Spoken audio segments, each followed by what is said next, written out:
Hello, everyone. Welcome to Griffith University Art Museum. We have a second panel tonight for the discussion Destiny Disrupted. My name's Naomi Evans. I've got pale beige skin with freckles and copper hair tied back in a bun. I'm wearing a black shirt today. And I'm located on a place called Kurilpa, known also as South Bank in Brisbane. May I pay my respects to the traditional custodians of the land on which we're meeting, and pay respects to elders past, present and emerging, and to all of you joining us tonight, acknowledging that this continent has always been a place for teaching and learning. Destiny Disrupted is on display at Griffith University Art Museum for the final month, and over this week and the final program next week, we've been so honoured to hear from all of the artists in Destiny Disrupted, joined by special guests to augment the discussion. So the way that our program is going to work today is that the artist discussion will take about 40 minutes. And following that, we're going to have some time for questions. We're going to have the public comments switched off during the time of the talk, but we do want to make you feel welcome to send in questions through the chat function. And I'll be sitting out in the meantime to moderate those, and we'll share as many of those as we can at the end. Look, it's been so wonderful to work with our guest curator, Noosh Gembi, for this Destiny Disrupted exhibition.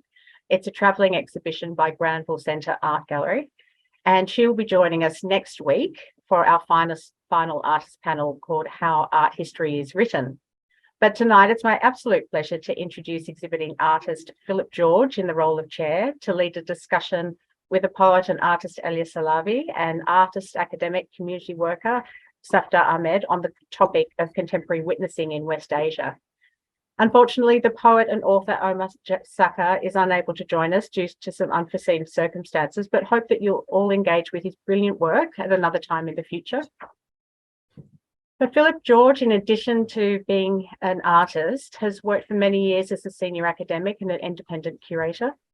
He describes his practice as operating across zones of cultural difference, exploring the complexities between East and West.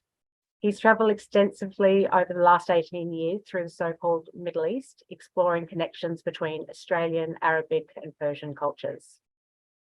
George's art practice, meanwhile, has focused on concepts of contrivance and the handmade, and this underpins his trajectory throughout discourses on art, photography and politics, and ranges across the conceptual debates to the technological shifts from analogue to the digital in art. Please join me in welcoming Philip. Thank you. Hi, thank you, Naomi. I'll just do a little bit of an introduction. I'm going to just introduce the two artists here. I'm going to just read by way of introduction. I just want to also welcome Elyas Alavi and Safdar Ahmed, two significant artists within this show. Let me just read to start off with. I'm just going to read an intro of Elyas. Elyas's practice examines themes of identity, representation through the complex interactions of race, displacement, gender, religion, sexuality expressed in poetry, painting, installation, performance, and the moving image. It's very talented. More specifically, his work explores complex histories in the greater Middle East region. Alavi graduated from the Master of Visual Arts from the University of South Australia 2016, and a Master of Arts in Chelsea College of Art in London. And he also has been awarded a Samstag Scholarship, so quite a remarkable feat. And he's done all of this while not in his native country, and done this in English as a second language. So, you know, quite a remarkable feat, Elyas. Safdar Ahmed. Safdar is an artist, a musician, a writer. He's the founding member of a non-profit community organisation, Refugee Art Project, for which he conducts regular artworks, workshops with people of refugee backgrounds in Western Sydney. He's published Still Alive in 2011. His graphic novel about Australia's refugee detention centres has won him the Multicultural Award Book of the Year in 2022.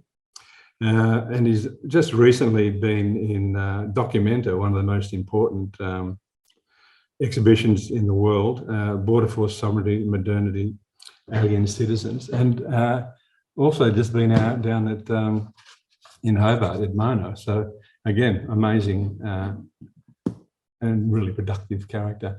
I'm going to just start off with some broad sweeping narratives. I want to address the topic summary. So we're looking at a decades long. I'm just going to again read a little bit of this. This is a translation, a topic summary. With a decade-long so-called war on terror enmeshed in political concerns of the contemporary movement and highlighted tragedies of war, oppression, marginalisation, both internal and external, are brought into the fore. So the discussion is really looking at the post 9/11 era. So we're looking at the what's happened and the effects of that incident and what's happened in the last, so basically this century, what's happened in this century. So I want to really start with just some sweeping narratives. The Destiny title of the show is Destiny Disrupted. Now, Destiny Disrupted is a remarkable book, and I just want to touch on some of those issues in that book. The author actually speaks about how, and is profiling how Islam is operating over the last 1500 years. But the major proposition in the book is that we are actually living in parallel universes. We have a 1500-year history of Islam, which stretched from Morocco to India, from Kurdistan right down to West Timor. And within contemporary European or Anglo-Saxon culture, it's almost invisible. So this show is really, in many ways, referring back to this book, is making the invisible visible. Within popular culture, we do not see references of this culture. Now, let me give you an idea of some of the things that we have to consider. You have the Umayyad civilization coming out of Damascus, Syria, moving over to Spain in Andalusia. You have the Safed empires, the Fatimid Empire, the Ottoman Empire. There's a range of extraordinary empires that have existed parallel to the histories of the West, and we don't know much about it. In the Australian context, we only possibly bump up in a little way against the Ottoman Empire, and we call them the Turks, and that was in Gallipoli. So Destiny Disrupted is about trying to show the invisible, make the invisible visible. And Destiny Disrupted, we just had, in polite Australian society, it's mandatory and wonderful to acknowledge country. And we need to do that as a group of artists. I actually want to address that as well. The biggest Destiny Disrupted, one of the most major important things that's happened in this country is actually a 150-year war in Australia that is not acknowledged. So their destiny has really been disrupted. This is about what happened at the front. The Europeans call this war the Frontier War. This was not a frontier war. We called it a frontier. The West called it a frontier war because as invaders moved from the beach, the colonizers moved from the beach into the hinterland. There was a conflict in the regions that they came in contact with Aboriginal people. But the war was around Australia. It was the whole of Australia was involved. It was a resistance. It wasn't a frontier war. It was a war of resistance for culture. And it has not been acknowledged. So I think it's important for us to actually acknowledge that. There's a war that happened that hasn't been acknowledged. So the War Memorial is now thinking about it, but it's something that we need to acknowledge. If when Australia went to war, like I just mentioned, in the First World War, we, for the first time, bumped up against Islam. Didn't call it Islam, they were just Turks. But these two parallel universes, we came into contact with each other at that point. Now, when the Australians came back from that war, war memorials spread across every town and village in the country. And yet in Australia, we don't have any war memorials to that frontier, so-called frontier war. I would call it more a war of resistance. So the Europeans have a 500-year history of invading, and generally invading brown people, black people, people that are not European. So this 500-year history of invasion actually is ongoing.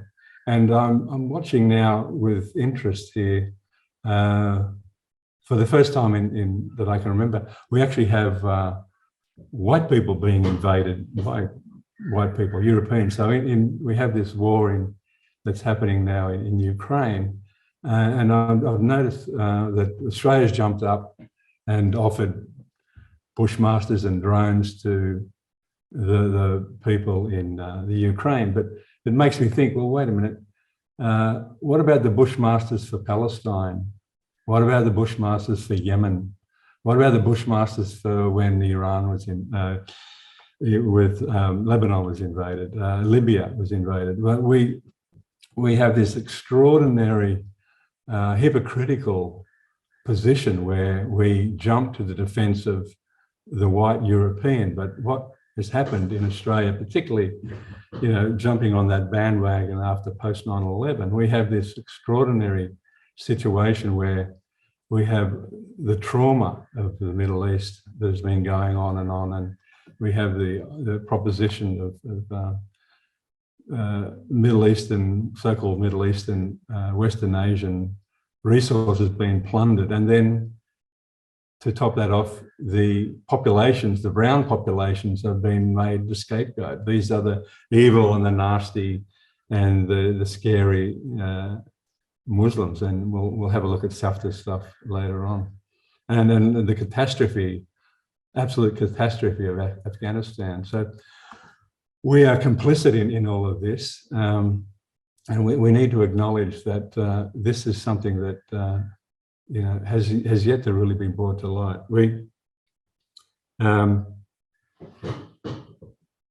We have to consider where this is coming from, where the Australian position is within all of this. Jim Baudrillard with the First World War, Baudrillard actually said of the first Gulf War in 1991 that it did not exist. And it did not exist. This meant that in popular culture, in reportage, the Gulf War didn't exist because he was critiquing how the West perceived this war. And we didn't see much because the military controlled it. So one of the, again, America is probably the greatest force in world history, but even greater is their control of the media, control of the news, control of the narrative. They can make things become very invisible. So what's important about people in this show, I'm doing big picture, but what's important is to actually come down from that broad sweeping narrative. And what happens with the people in this show is that they're actually starting to talk about the personal. They're talking about what's happened within their own world.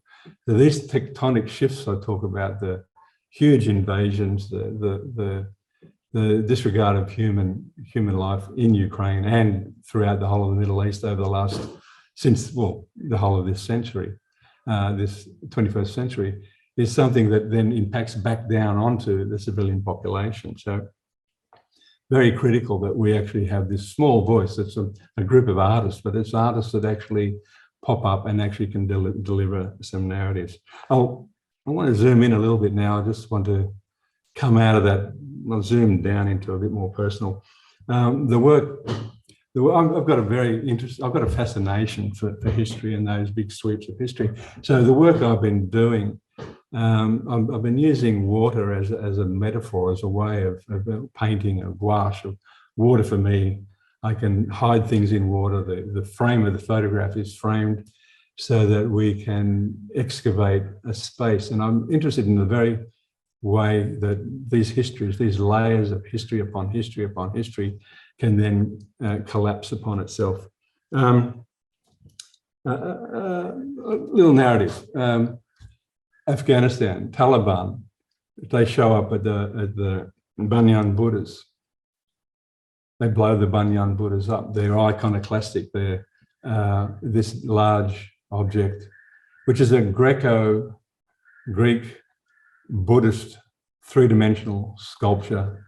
The Taliban show up, they blow it up. So what they're destroying an object that they do not like. It's a sacrilegious object. But at the same time, what they do is actually demonstrate one of the core principles of Buddhism, which is the metaphysics of disappearance, how life is transient. So they are now looking into the void, into this big gap where the Buddha used to be, and they've just demonstrated to us an aspect of Buddhism. Also, what's happened in that site, you actually have Greeks coming in contact with sadhus. So Buddhism, the Hellenistic world, and Buddhism come into contact. They go back to the Hellenistic worlds. And through Byzantium, they come back into places like Constantinople, which was they were called Romans. And so you actually had a Sufi who would hang out with the Romans, and they ended up calling that Sufi Rumi. And so we have this wonderful link. I'm really fascinated by these ways that these things start to collapse in upon themselves. Also, for me, what was happening when I saw that shocking image of the Banyan Buddhas, when it blew up, it was like a seismic, the landscape turned to liquid. And if you've been in an earthquake, you can actually see how land turns to liquid. So there's this idea of impermanence. So the work I'm doing for this show is drawing in water. So it's this thing of impermanence. So water, you can't draw in water, you leave a mark, it disappears. So there's this idea that we are impermanent, and the landscape becomes impermanent as well. The landscape can be destroyed, the social and cultural context of the landscape can be obliterated at a moment's notice. So for me, this work that I've been doing for this show resonates with that large picture, that big sweeping picture, but it comes down to the personal. And when you look at the work, if you look from a distance, you'll see a blue square. But if you take the time to investigate and look into the work, you'll see detritus, little bits of human possessions and objects that have been floating in the water. They're sort of sinking to the bottom of the work. And the work for me is operating like an archaeological site where I can hide work, discover work, view work, move in and out, and actually operate the frame, the photographic frame operates like this archaeological space. Just want to jump. I'm interested again in this idea of layers. My dad was born in Alexandria in Egypt, and he always talked about the Great Library of Alexandria and how important all the knowledge that was based there. So I grew up with this, it was a fascination with this sort of human archive. So you had Persian knowledge, Indian knowledge, all the knowledge that they could gather was gathered in the Library of Alexandria. But then we can zoom out, and we can also see these great moments in human history where we had in Baghdad the Great Translation Project, 10th century. In Cordoba, Andalusia, we had the Cordoba Library. The library in Cordoba had 400,000 books. Most of the monasteries in the West at the same time had 100. The West speaks about the Renaissance, but the Baghdad project, the translation project in Baghdad, gathered all of human knowledge. It gathered Persian, Indian, Greek, Jewish knowledge, and medical, all of human knowledge was accumulated there. And the same in Cordoba. You had Arabic, you had Jewish, you had all of human knowledge from the Umayyads. When they left Damascus, they set up an Andalusia and they brought this knowledge with them. So we have this amazing fluid transmission of knowledge and then destruction of knowledge. The Catholics destroyed the civilization in Andalusia. The Mongols came through and wiped out the human knowledge in Baghdad. The rivers in the Euphrates River turned black, they said, when all the books were thrown into the river. And then, of course, the Christians in Alexandria, the fundamentalist Christians, destroyed the library in Alexandria. So I'm fascinated with this idea of civilizations popping up, then dissolve, and then reassert themselves. So, one of the things we need to consider is, places like Cordoba, like Baghdad, they were operating at this extraordinary level 500 years before what the West calls the Renaissance. I'll just finish with one little story. My dad, years and years ago, I was with my dad, and he'd met his friends for the first time. He left Egypt and met up with a lot of his friends, and they were sitting around telling jokes to each other. And I was sitting there, watching and listening. And these are guys that read French theory in French. They read Greek history in Greek. They read Arabic poetry in Arabic. And they were fluent in all these things, because in Alexandria, everyone, the mixing pot was such that you could, meet your friends and speak Arabic or French or Greek or Italian or Maltese, depending on who you were with. And they were telling jokes, and I was sitting like a buffet. I had 1.5 languages, and these guys were telling all of these jokes, flipping from one language to the other. And it was, for me, this wonderful experience of going, well, wait a minute, they can use the best punchline in whatever language they decide. And so for me, that opened up an idea of how language can open up doors and open up windows to different ways of seeing the world. So within this context, we actually have the importance of how language can open up different ways of thinking. And so for me, this group of artists actually becomes remarkably important, where the West actually needs to have new ways of seeing and new ways of considering itself and how it actually operates. So with that, I think I've gone on long enough. I want to throw over,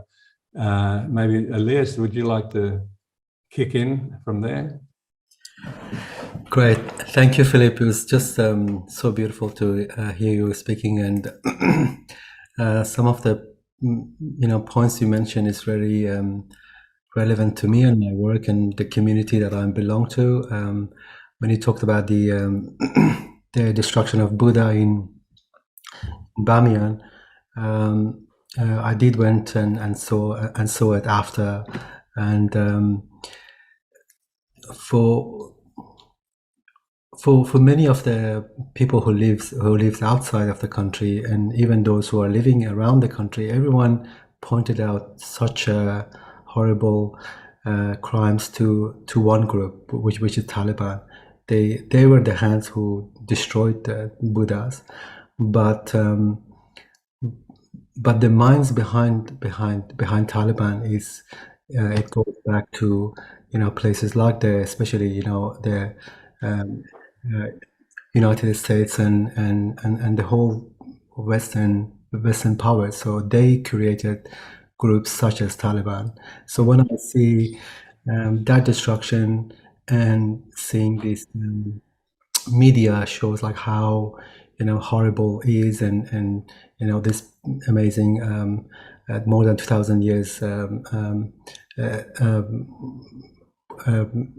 artifact destroying, at the same time I'm like, well, you're also a contributor to such events, and the same to what's happened in Syria and in Iraq, and even recently with the 2021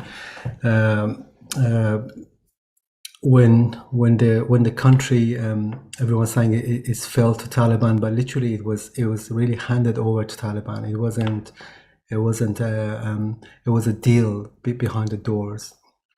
So it was just so beautiful to listening to you talking. I'm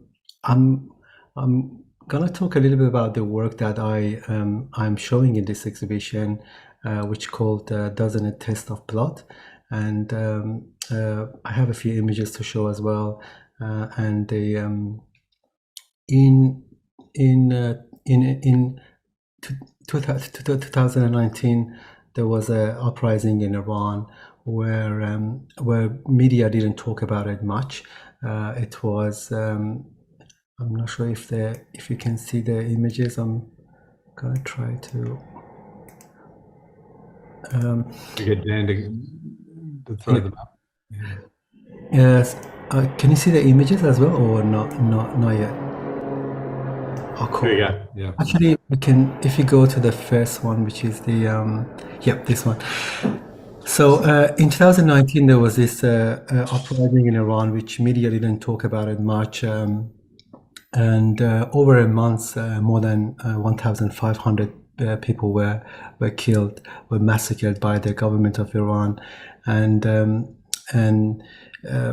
there was lots of protests, and because the crackdown was very harsh, and literally anyone who could protest in any ways, they would face they would face long time in prison, or just killing at the site. It was really hard to protest, but still people went to the street, and many also wrote graffiti on the walls. And through friends, I realized that some of my poems also been depicted, and people write it on the walls. And especially one poem, which is a very short poem, and and this poem been written in many places. Like, as you can see, that these are a few images in different cities, and I can read that short poem. It's quite short. It says, از چاه که آب میکشی چای که دم میکنی مزه خون نمیدهد. It says, as you draw water from a well and make tea with that water, doesn't it taste of blood? And this poem, it's it talks how everything turns to suffering and death, and even the tea that we drink, it tastes of blood. And then somehow this poem resonated with the protesters, and without many knowing that I'm from Afghanistan originally, but writing in Farsi. And also in the recent uprising, which there's another image of that as well. We can go to next image. And as you know, the recent uprising started in October 2022, which is still going, and so far more than 500 people were killed. And the same poem also been used in social media a lot, and also people writing on the walls. For me, it was beautiful, at the same time sad how how such a sad poem is linked to the current situation, and how I kind of heard it as a circle. So when I learned this poem were depicted by people, I ended up making a neon work, which is in this exhibition, and I used just the last line, which says, "Doesn't it taste of blood?" in Farsi. And I really love the idea of neon, because neon, to make it, you need to use your own breath, and there are natural gases there. We can show the next image to see the work. And to me, it was like writing those slogans, those poetry on the wall. The next day, the government will erase them, but some marks from that graffiti will stay. Will still stays, and this neon trying to shows that soul that is still there. I also used poetry in my work before as well, and one of the work that I inspired by poetry was I saw this image at a wall in Halab in Syria, which we can go to the next image, and I saw this image and here we see a short line by Nazar Qabani, who's a Syrian poet, and in this it talks about the hope beyond the city. It says, "Love me beyond our city," and beyond our city, which is full with death, and as you can see in the image, it really shows that this was in the heat of the war back then, especially with the ISIS, and I always like ask myself, what is the power of art, and what is the power of poetry, and what is the what words can do, and seeing images like this, I feel it does show the power of words and art, and I made a work based on this, which we can see the next image, where I used that 4 words from the Nazar Qabani's poem, which is "Love me beyond our city," and then I made these 2 handmade vests, which look like the handmade suicide vest used in Afghanistan a lot, and it refers to one city called Kandahar in south of Afghanistan, where it's famous for its pomegranates. I traveled there. It's a beautiful city, and it has a long history of it was one of the beautiful civilizations. It had a story more than 2,500 years, but now it's a stronghold of Taliban, and the last 40 years it's been one of those places where it was always the main decisions made there. So in this work, I instead of using a grenade inside the pocket of this vest, I put pomegranate, as this city is famous for, and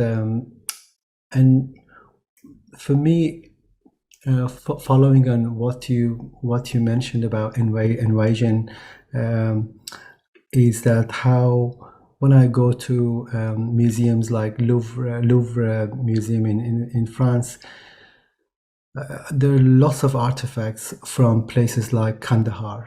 There's beautiful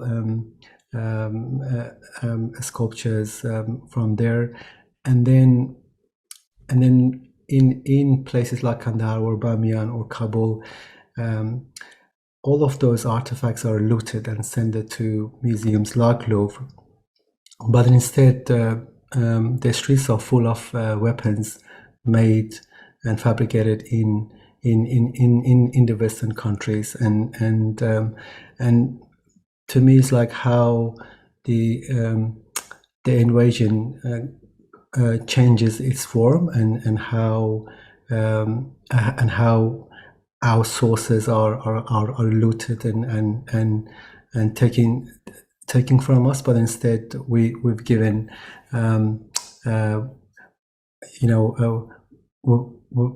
weapons and more violence. So that was about this work. I'm just going to also mention that for myself, as someone who was born in a remote village in mountainous area in heart of Afghanistan, poetry, it's something that you're born with. The first day you're born, Usually there's a tradition that our father recite religious praying, but also a poetry. And we have a beautiful tradition of telling fortune by opening a poetry book. So in each of the houses of people from Afghanistan and Iran and Iraq, beside the Quran, usually there's a poetry book, and usually it's a book of Hafiz Shirazi, and who is a poet, I assume from the 11th century, and that poem literally, once you're in a position you don't know which decision you make, you open that book, and that poem will guide you. And for us, in 1989 was like that. It was a time where the country was in a very difficult situation with the Soviet Union war, and my father says we didn't know what to do. Like, we know that if we leave the village, some of the children may die during this months of traveling to Iran. But we opened the book, and we call that tradition fal gereftan. And we opened that book, and the first line of the poem literally says, you need to draw a new drawing, in a way, kind of saying you need to draw a new plan, you need to go. And that made our family to make that decision of living that place, and going for a very unknown journey to first to Pakistan and then to Iran. So in a way, how like poetry and literature is part of our life, and is very important. I'm gonna stop there, and but later I can answer questions. Thank you very much, Elyas. Interesting. Kandahar was also named Alexandria. So the invading Greeks, now the invading Taliban. So interesting. Safdar, you're up, man. Hi, everyone. I'd like to start by acknowledging the traditional owners of the land from which I'm zooming in. So I'm zooming in from Guringai country, otherwise known by its colonial name of Hornsby. So I'd like to pay my respects to the elders, past and present, acknowledging that sovereignty was never ceded. Yeah, it was great to hear both Philip and Elyas talking, particularly to think of the big picture. I guess my entry into the topics that we're discussing comes originally from doing a PhD at Sydney Uni in Islamic Studies, which I finished back in 2011, 2010. And that was, in a way, my way of grappling with a lot of what was going on in the context of the war on terror. So I guess I was at uni and very conscious after 9/11 and during the invasions of Afghanistan and Iraq in the early 2000s, of the Islamophobia and the misconceptions that were floating around towards Muslims, and which had become sort of coin of the realm. They'd become almost accepted knowledge in the mainstream media and amongst politicians. And so my PhD was looking at Islamic reform and how Muslim reformers were responding to colonialism from the 19th century to the present, looking particularly at Egypt and India, and then later more recent reformers in Europe and the States, and thinking of it in terms of not so much that Muslims were responding against the conditions of modernity, or reacting against it, but appropriating it for their own ends, if that makes sense, and creating new modernities and going with the idea of multiple modernities. And so that was sort of the preoccupation, if you like, of my PhD. And then it sort of spilled over into my work once I started to become an artist and do art back in 2013, 2014, you know, inform some of the topics that I was looking at. So I've got a few slides I can also show, if we can bring those up, of some work that was not, maybe I'll go to this one at the end. This is my most recent thing, which is a part of the group show Destiny Disrupted. Could we go to the zombie? There's a picture of a zombie. Okay, so my first attempts to respond creatively to the stuff I was reading and the stuff that I was encountering in my PhD was this series of zombies. And this was basically going on the notion that there was a very strong parallel, if you like, between the language that our political leaders were using in the war on terror, which was derived also from Orientalist scholarship, and the sort of genres of horror that I've always enjoyed. So most famously, there's a scholar by the name of Bernard Lewis, who was a best-selling author, one of the most revered and respected academics on Islam and Muslim history. And he wrote a book called What Went Wrong, which was all about how the Muslim world during the late Ottoman Empire lost its bearings and became dominated by an ascending Europe and the colonial empires, and that things had somehow gone wrong. And he had all these cultural explanations for why that was the case. He wasn't actually thinking about real power dynamics and how imperialism actually impacts on people. It was all about how Muslims were too theocentric, that they couldn't appreciate modern timekeeping, but they were no good at team sports, that they couldn't really understand polyphony in music. You know, they only wanted one linear musical voice. All of these crazy cultural reasonings for why the Muslim world had fallen behind. And I saw that as deeply racist academia and was thinking of how to react to that. And one of Lewis's most famous essays is called The Roots of Muslim Rage. And it went on to inspire the mediocre policy analyst Samuel Huntington, who came up with the Clash of Civilizations thesis. And that became a big strand of influence amongst hawks under the Bush administration in the early 2000s during the war on terror and the invasions of Iraq and Afghanistan. And so Roots of Muslim Rage kind of talks a lot and uses interesting language. You know, there's a lot of, from actual scholarship, you get terms like, well, Muslim rage for one, reminds me of the zombie rage virus, creeping jihad, jihad by stealth. Eurabia is another one that comes up amongst lunatics on the far right who think Europe is being taken over by Muslim migrants and refugees, and they're slowly transforming and undermining Western democracies, and they're going to create Eurabia in its place. Creeping Sharia is one you often hear, if I hadn't mentioned that one. And so all of that language viscerally, to me, evokes the language of horror. Terror, of course, being a very popular word. And I could go on. So the zombie posters was my first way, if you like, of appropriating that language and pushing it to a point of absurdity and showing that this fear-laden discourse, you know, is just that it doesn't have any relationship to the real world. We can go on to some other slides. Next slide.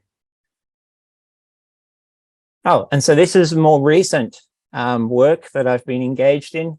This is the record cover for my band Hazin, which is also a kind of extreme response, if you like, to Hansonism and all of the anti-Islam political parties who've gone into Australian politics in the last number of years, and those movements and their language as well. So, you know, you think about the halal food conspiracy theorists and all of those types of people. And so our band is called Hazin, which means sorrow or sadness.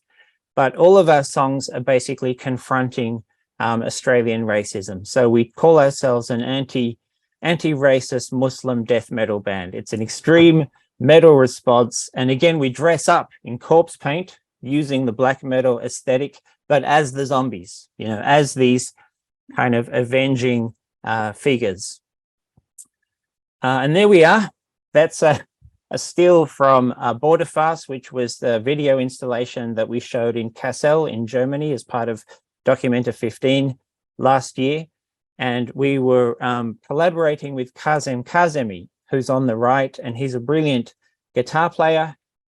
He's a guitar player from Iran who came to Australia seeking protection, and he was locked up on Manus Island for almost 6 years.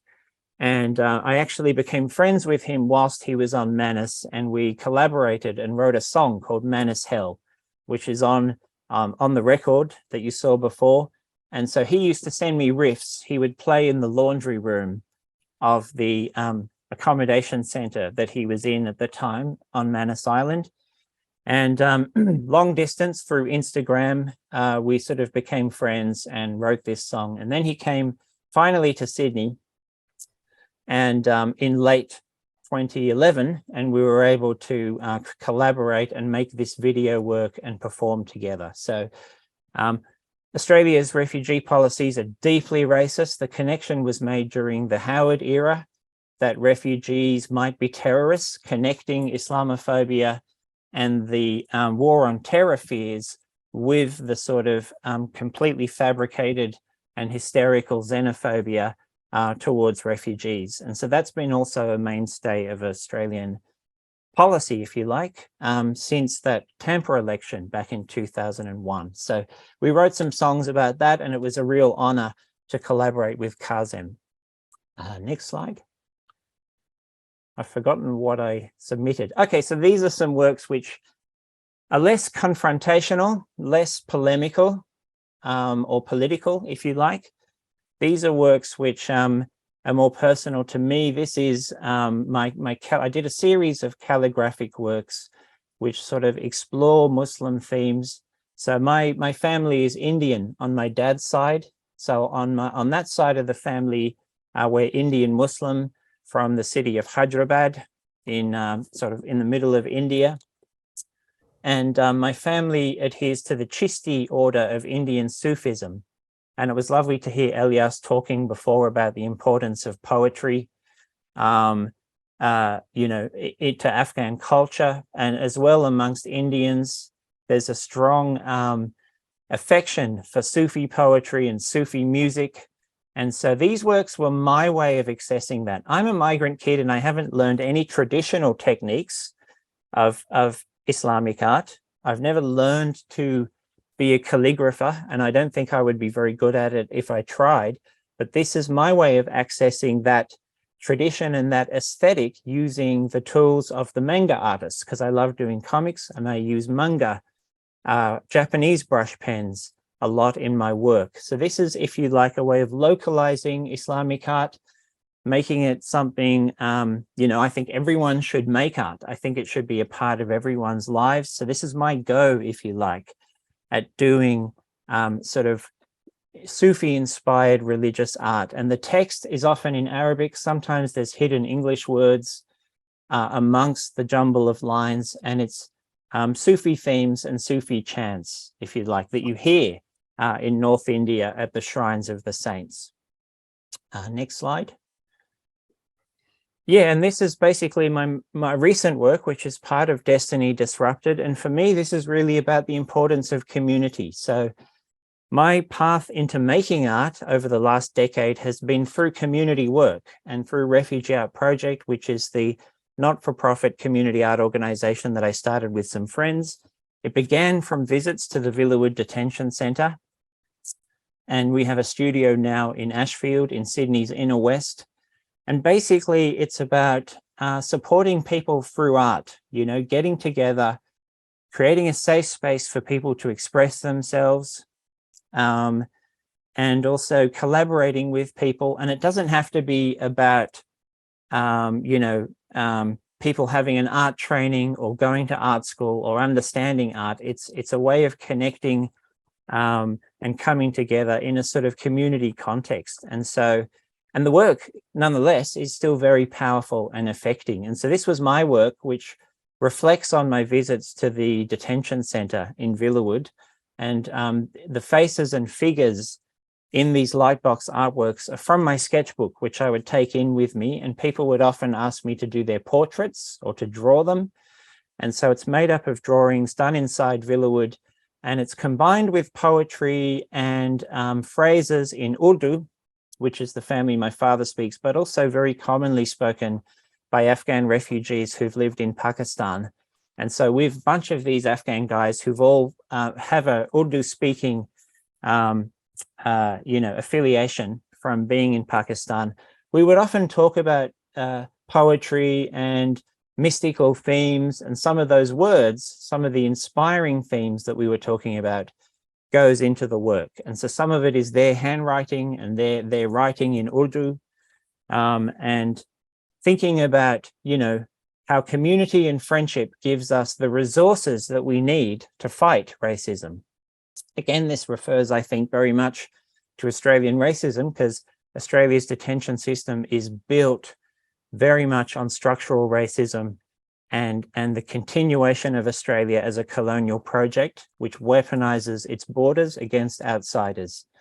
But the work itself is about the spaces we go and, to find our resources, if you like, to find emotional support, to find friendship, and the energy that you need to then go out and do the difficult stuff of fighting, against Australian racism. So the work is called Going Deep, which was the expression of one of my friends. Whenever we went to Villawood, he would want to talk about deep philosophical topics, and he'd say, let's go deep. And so then we'd go into these deep conversations. And so that's that special, resource that we have when we come together. And that's it. That's a little, very quick capsule history of a few works that tries to engage with some of these topics. Fantastic stuff. It's interesting, Villawood, once upon a time, there were no fences. Yeah. And then they put fences up, and there was that idea of, let's make this place invisible. Let's make it hard to get at so no one can see. Yeah, it used to be more like a welcome centre for it was. When the Vietnamese That's came, right. they would live there, go out and work, and come back home.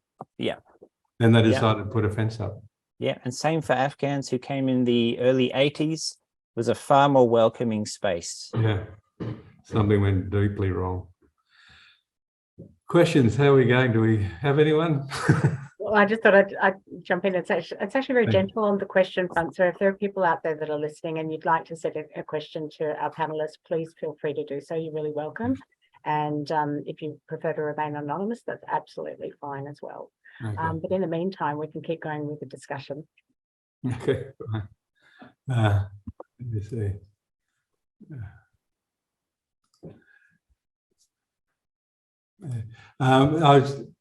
I remember being in Iran. You would get a taxi driver, just any random taxi driver, and they would always have, just in the pull down flat above the driver's seat, a book of poetry, and it's almost like a national sport. I don't think it's coming from Australia, we don't realise there are national monuments in Isfahan and Shiraz and places like that where people would actually sit, like you said, Elyas, they would sit in the park, and the sport was to open a book of poetry and read. It's something that is, you just do not see that activity in Australia. It's just interesting how you both have actually talked about the importance of poetry, of the written word, and of language. I just think it's a really interesting connection. Yeah, definitely. Even like people, even kids, like if they arguing with each other, usually one tactic is like to if you remember a poem, a line of a poem, then you answer with a poem, and that's like it's considered quite a very strong usually that person would be the winner, win the argument for sake.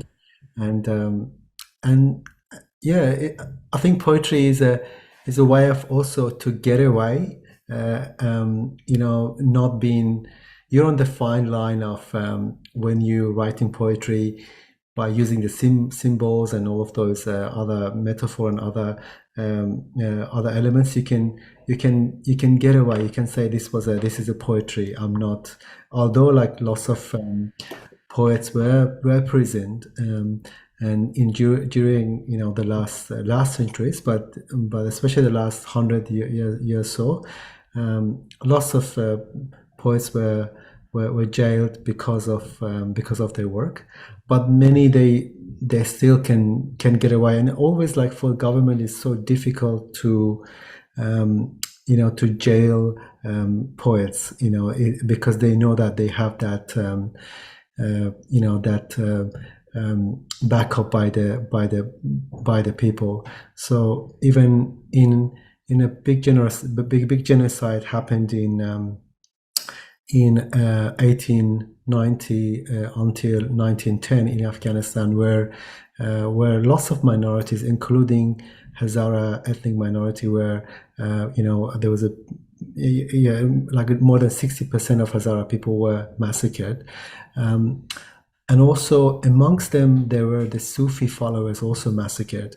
And then the king of the time, who was backed by the British Empire, and literally the weapons even that time were given by the British Empire to go inside the mountainous area and other places, and the king also ordered to kill the Sufi leaders and Sufi followers, but they were, back then the king would order to write everything down quite nicely, kind of keep praising him as doing he's doing the act of God. But then later he would censor them, and he censored the parts of ordering killing the Sufi people and the poets and writers, because he said that will be bad for my image, for them, because people love the Sufi followers. Yeah, I just wanted to praise that. The Zoroastrians as well. The Zoroastrians were attacked as well. Yeah. Exactly. Yeah. Exactly. Zoroastrian. Afghanistan is a very multi-ethnic and also multi-religion country. In history, we had a big population of Buddhists and also Jews. We had a big population of Jews, and the last ones left just last year. Yeah.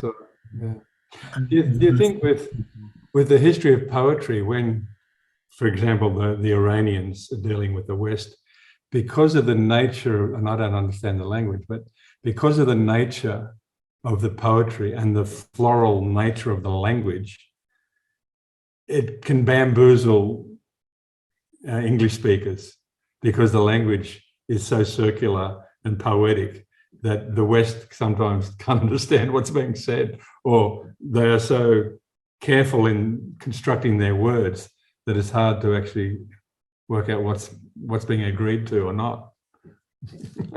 Yeah, definitely. There's so much. You need to be there, and you need to literally born with that language to know all of those delicacy around it. And there's we have this tradition also, we call it tarof, which means you mean something, but you invite or you ask something, but in reality you don't mean to, and it's just so confusing for